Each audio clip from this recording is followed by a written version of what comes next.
जयदेव दोस्तों, स्वागत है आप सबका फिर से मेरे साथ जुड़ने के लिए मेरे चैनल पे। तो दोस्तों, काफ़ी टाइम के बाद, काफ़ी समय के बाद मैं आपके साथ ऐसे इंटरेक्ट कर रहा हूँ। मुझे थोड़ा भूल भी गया है कि मैं बोलता कैसे था, बट चलो कोई नहीं, अब शुरुआत कर चुके हैं तो इसको थोड़ा आगे भी बढ़ा देंगे अब अच्छे से। तो दोस्तों, आज की इस वीडियो में मैं आपको ज्योतिर्लिंग के बारे में ना 3 विशेष बातें बताने जा रहा हूँ। तो प्लीज़ ध्यान से सुनिएगा और एंड तक देखना। एंड तक मतलब आपको आपका ये सर ना सोच सोच के ये परेशान हो जाना है कि भाई ऐसा कुछ सनातन धर्म में इतना कुछ है भाई, अब बस देखते जाओ। सबसे पहली बात कि ये ज्योतिर्लिंग कितने हैं और कहाँ कहाँ पे है। दूसरी बात, इन ज्योतिर्लिंग के रहस्य क्या क्या है जो आपको सुनने चाहिए और मैं आपको सुनाऊंगा भी, समझे।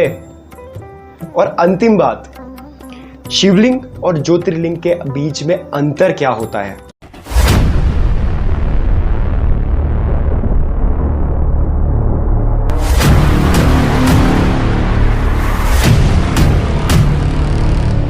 तो हमारे शिव पुराण के अनुसार भारतवर्ष में कुल मिला के 64 ज्योतिर्लिंग हैं, परंतु उनमें से जो 12 ज्योतिर्लिंग हैं उनकी मान्यता और महत्व जो है ना वो सबसे उच्च है, इसीलिए हम सिर्फ 12 के बारे में ही बात करते हैं।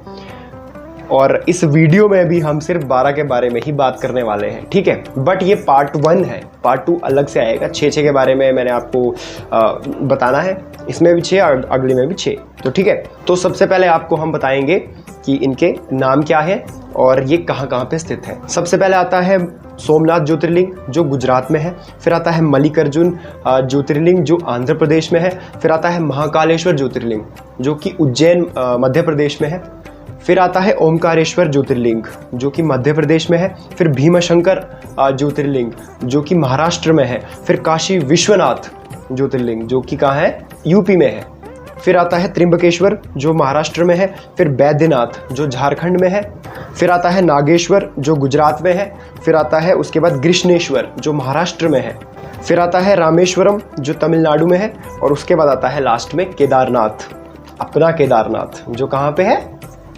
उत्तराखंड में है।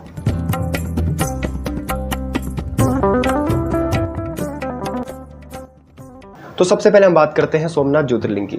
तो सोमनाथ जो ज्योतिर्लिंग है, आप मंदिर ही पहले कर लो। मंदिर जो है ना यार, इतना रहस्यमय है कि बहुत सारे रहस्य हैं यार इसके बारे में। इस मंदिर को बहुत बार तोड़ा भी गया है इन्वेडर्स की वजह से, और बहुत बार बनाया भी गया है। मतलब ऐसे कह लो, कहीं मैं पढ़ रहा था कि 16 बार इसको तोड़ा गया है, शायद से 16 बार फिर से बनाया गया है, ऐसा कॉन्टेक्स्ट मिल रहा था मेरे को। बाकी जो मेन जो रहस्य है, जो सबसे महत्वपूर्ण रहस्य है, वो ये है कि जो ये इसका जो ज्योतिर्लिंग था, जो इसका अभी भी है जो ज्योतिर्लिंग है, ये बिल्कुल बीच में प्रेजेंट है, मतलब हवा में अटका हुआ है ये। और जो ये ओरिजिनल ज्योतिर्लिंग था वो लोहे से बना हुआ था, समझ रहे हो। और जो ऊपर जो छत है इसका, उस टाइम कह सकते हैं कि जिस जगह पे ज्योतिर्लिंग है उसके ऊपर बिल्कुल ऑपोजिट में ऊपर, तो उधर मैग्नेटाइट का एक वो पत्थर टाइप रखा हुआ है, जिसके मैग्नेटिक इफेक्ट की वजह से वो क्या बोलते हैं कि जो ज्योतिर्लिंग है वो हवा में लटका हुआ है। तो अब बात करते हैं हम मल्लिकार्जुन ज्योतिर्लिंग की, ठीक है। तो ये जो ज्योतिर्लिंग है इसके बहुत ज़्यादा रहस्य हैं, बहुत सारे रहस्य हैं, अलग अलग प्रकार के रहस्य हैं। ये मान लो क्या, ये कह लो, ये तुम जान लो कि जो सनातन धर्म में हमारे जितने भी मंदिरों की बात आती है, तो उनमें क्या है कि अनंत रहस्य हैं हर एक में। तो खुद ही समझ लो भाई कितने रहस्य होंगे। तो जो ये मल्लिकार्जुन ज्योतिर्लिंग है, इसमें क्या है कि जो पहला रहस्य मैं आपको बताऊंगा वो ये है कि इस मंदिर के अंदर एक शक्ति पीठ भी है, मतलब ज्योतिर्लिंग के साथ साथ एक शक्ति पीठ भी है। क्या नहीं पता शक्तिपीठ क्या होता है? अबे तुम में से तो बहुतों को पता होगा कि शक्तिपीठ क्या होता है। अब तुमको, जिनको नहीं पता उनको कैसे बताऊं? चलो बाद में बताऊंगा किसी वीडियो में। अच्छा, अब तुम ये सोच रहे हो कि इसको भी नहीं पता है। अबे मुझे पता है, ऐसे रखो, बिना कट किए आपको कट आउट करके बताऊंगा, ऐसे बिना कट आउट किए मतलब। तो शक्तिपीठ, सुनो ध्यान से सुनो। तो शक्तिपीठ का मतलब ये है कि जब माता सती ने अग्नि अनुष्ठान किया था, वो कहानी आपको सब पता होगी, जो सत्य है बेसिकली। तो जब अग्नि अनुष्ठान किया तो उसके बाद माता सती के शरीर के बहुत सारे टुकड़े इस धरती पे गिरे, समझ रहे हो। इस धरती पे अलग अलग जगहों पे गिरे, कह लो कि भारतवर्ष में गिरे, ठीक है। तो जिन जिन जगहों पे गिरे, किसी पे नेक का पार्ट गिरा, किसी पे आर्म गिरा, ये बाजू टांग का, किसी जगह ऐसे से, तो इस तरीके करके बहुत सारे टुकड़े गिरे। तो जिधर जिधर भी वो टुकड़े गिरे, जिस स्थानों पे गिरे, ठीक है, उस स्थानों पे जाके वो शक्ति पीठ कहलाए। समझ रहे हो? शक्ति मतलब माता सती का नाम है, ये पार्वती माता का नाम है। तो सती होने के बाद जो माता थी वो पार्वती के रूप में पुनर्जीवित हो गई, ऐसे कह सकते हो। अब दूसरा रहस्य ये है कि जो इस ज्योतिर्लिंग का नाम है मल्लिकार्जुन, ठीक है, इसमें दो नाम अलग अलग है, मल्लिका और अर्जुन। अब इसमें बात यह है कि जो अर्जुन है वो भगवान शंकर ने, भगवान शिव ने अमावस्या के समय अपना रूप जो था वो अपने आप को प्रकट किया था अर्जुन के नाम से, ठीक है। और दूसरा क्या कि पूर्णिमा के समय, जब पूर्णिमा का समय आया तब माता पार्वती ने अपने आप को प्रकट किया वहाँ पे इन द फॉर्म ऑफ मल्लिका। अब आप सोच रहे होंगे कि ये मल्लिका और अर्जुन कहाँ से आए? मल्लिका तो एक मुस्लिम शब्द है ना? आपको लग रहा होगा। और अर्जुन तो महाभारत में था, वो यहाँ का आ गया। तो भाई साहब ये अलग थ्योरी है, ये जो तुम कह रहे हो ये अलग एक सच्चाई है और ये एक अलग सच्चाई है। ज़रूरी नहीं है कि वही उठ के आ गए, उन्होंने अपना नाम बस रखा उस चीज़ से। और मल्लिका मुस्लिम वर्ड नहीं है, मल्लिका संस्कृत वर्ड है जिसका नाम होता है, जिसका मतलब होता है फ्रेग्रेंस, मतलब सुगंध। अब बात करते हैं हम महाकालेश्वर ज्योतिर्लिंग के बारे में। अब जो ये महाकालेश्वर ज्योतिर्लिंग है ना, ये सबसे जितने भी ज्योतिर्लिंग हैं उन सबसे विचित्र ज्योतिर्लिंग है ये। अब क्यों है ये? क्योंकि इसमें जो महादेव जिस दिशा की ओर ये विराजमान हुए हैं वो हुए हैं दक्षिण दिशा की ओर, और जितने भी ज्योतिर्लिंग हैं वो सारे पूर्व की ओर हैं। पूर्व होता है ईस्ट, वेस्ट, नॉर्थ, साउथ आता है आपका दक्षिण। अब जो हमारे सनातन धर्म में इस दक्षिण दिशा का महत्व है ना, वो ये है कि ये मृत्यु की दिशा कहा जाता है इसको, ठीक है। मतलब जब भी इंसान मर जाता है, जब भी तो मरता है, उसके बाद उसकी जो आत्मा होती है वो किस डायरेक्शन में जाती है? वो जाती है दक्षिण दिशा की ओर, साउथ डायरेक्शन में जाती है, ठीक है।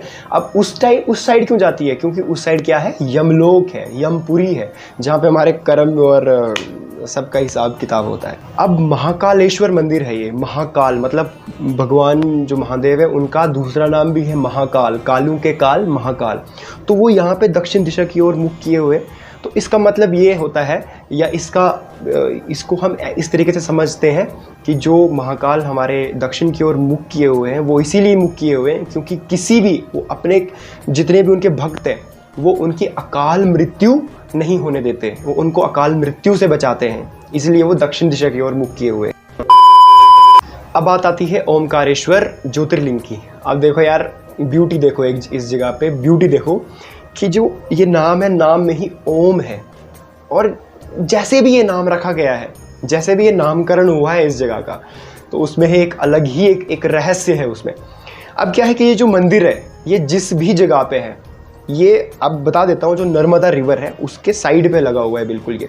अब बात ये आती है कि इसको ओमकारेश्वर इसीलिए कहा गया है, और इसमें रहस्य ही यही है कि ये जो आइलैंड है ना वो नर्मदा रिवर के साइड में बिल्कुल शोर पे, ठीक है, तो वो ओम की शेप में है।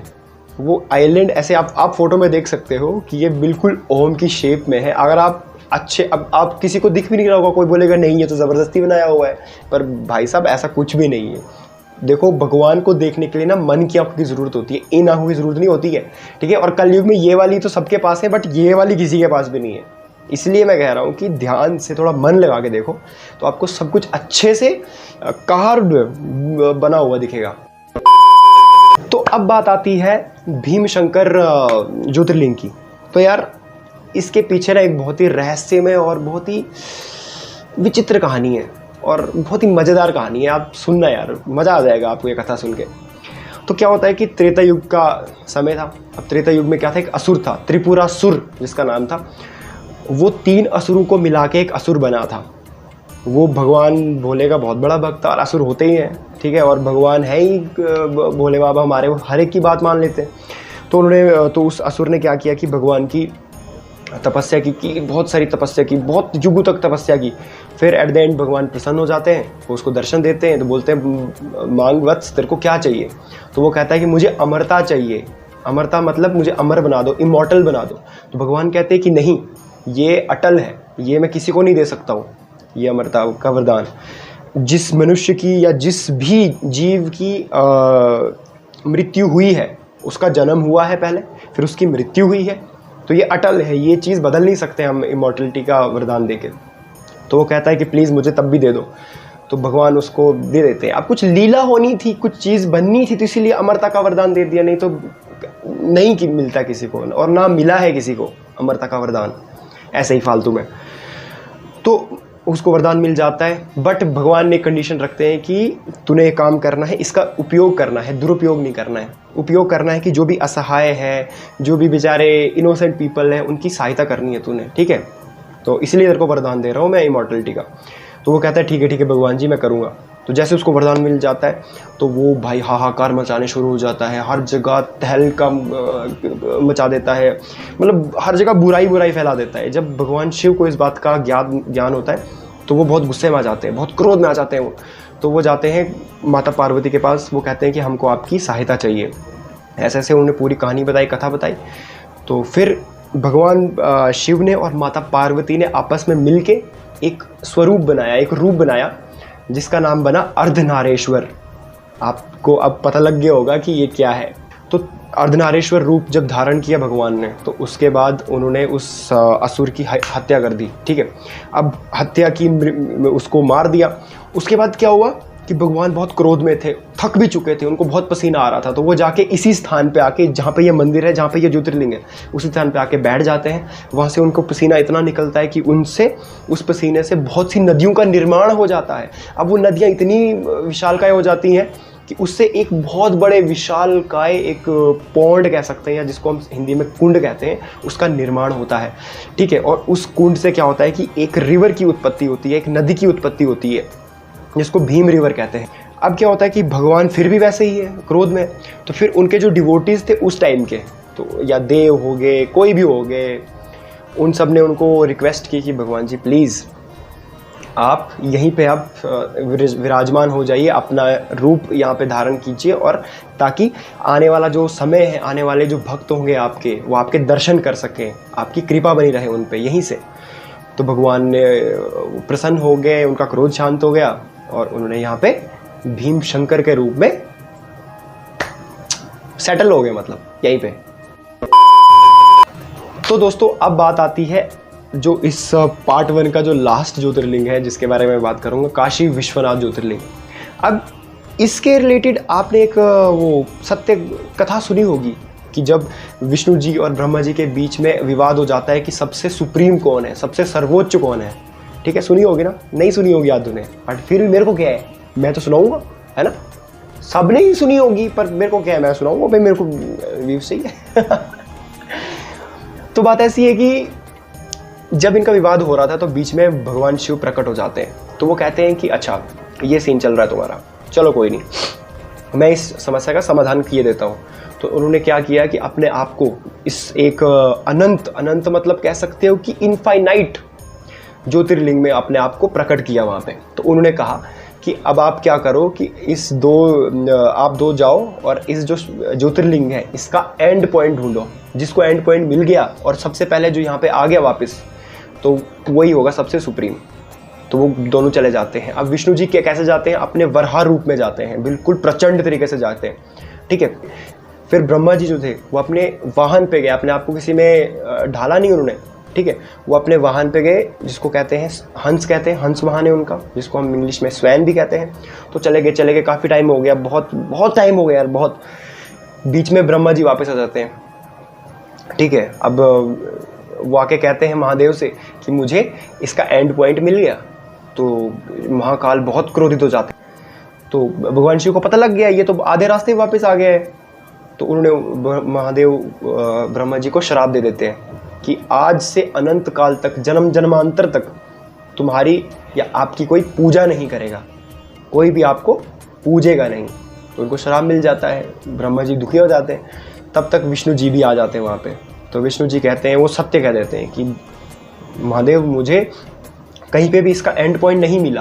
तो भगवान शिव उनसे प्रसन्न हो जाते हैं, उनको कहते हैं कि सत्य बोलने की वजह से या ऑनेस्टी की वजह से मैं आपको वरदान देता हूँ कि आपको जन्म जन्मांतर तक पूजा जाएगा।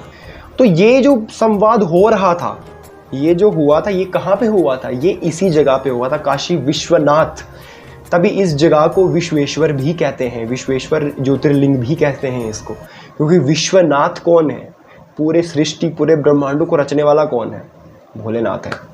तो अगर आपको ये पार्ट 1 अच्छा लगा है तो प्लीज़ इसको लाइक कर देना, अपने दोस्तों के साथ, अपने परिवार के साथ, अपने रिश्तेदारों के साथ इस जानकारी को शेयर भी करना। ये जानकारी होनी भी चाहिए, ऐसी ऐसी कहानियाँ कहाँ मिलेगी यार आपको सुनने को, लिखी हुई और बोलने में फ़र्क होता है। और हाँ यार, कमेंट ज़रूर करना यार प्लीज़, बड़ी मेहनत लगी है मेरे को ये सब कुछ जानकारी इकट्ठा करने में और अपने दिमाग में घुसेड़ने के लिए, बहुत मेहनत लगी। ठीक है, हर हर महादेव, जय श्री राम।